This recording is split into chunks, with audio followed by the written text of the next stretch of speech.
Hey folks, pretty comfortable day across the valley. Your temperatures did make it in the 80s across the western part of the valley, while the east stayed mostly in the 70s. We touched 84 briefly in Weslaco. It was up and right back down. 77 in Port Isabel right now, 79 in Brownsville.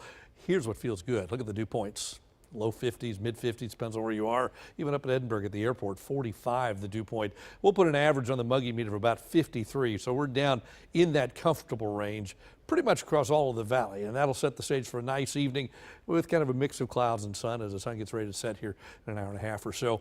Lows tonight, mid 60s. That's it. Looks pretty comfortable across the region. And then tomorrow we're back up to 80 or so, upper 70s, depends on where you are, but it looks like a pretty nice day across the area. Again, temperature-wise, below average, but there is a chance for an isolated shower or two, both tonight and tomorrow. Average high for this time of year is 87. We'll be back close to that by Monday, but both days of the weekend well below the seasonal average, the 30-year average at 87. High resolution satellite tonight. This is GOES 16. Had a nice break in the clouds this afternoon, but here comes another batch of high clouds racing in. Might ruin that sunset for a lot of us, but in the meantime, the clouds kind of come and go overnight. And then during the daytime tomorrow, notice the showers going by just to the south. A couple of them pop up in the valley. There could be a brief shower in a handful of places late tonight and early tomorrow. We don't expect a big rain event at all, but a passing shower, very much a possibility tonight, tomorrow. Sunday, for the most part, is dry again. Models hinting it may be a brief shower. We're keeping the forecast dry at the moment, but that means we could still see one or two places pick up a quick brief shower, but that's about it. Look at the big picture across Texas tonight. You can see all the high clouds coming from the upper disturbance that's over northern Mexico, pushing clouds in our direction. That's what we're going to have to deal with tonight and tomorrow. When the actual disturbance comes by, that could help to squeeze a little moisture out of those clouds. Not a lot, but a little bit.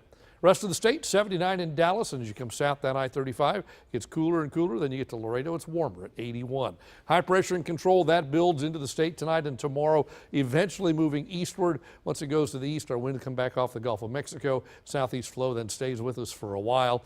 Next front stalls to the north, and we don't see another major front in this area for quite some time, so we gradually warm up as we go through next week. If you're headed north out of the valley for the weekend, San Antonio 62 in the morning, 47 in Amarillo, Houston's at 59 by afternoon. Everybody back into the 80s once again.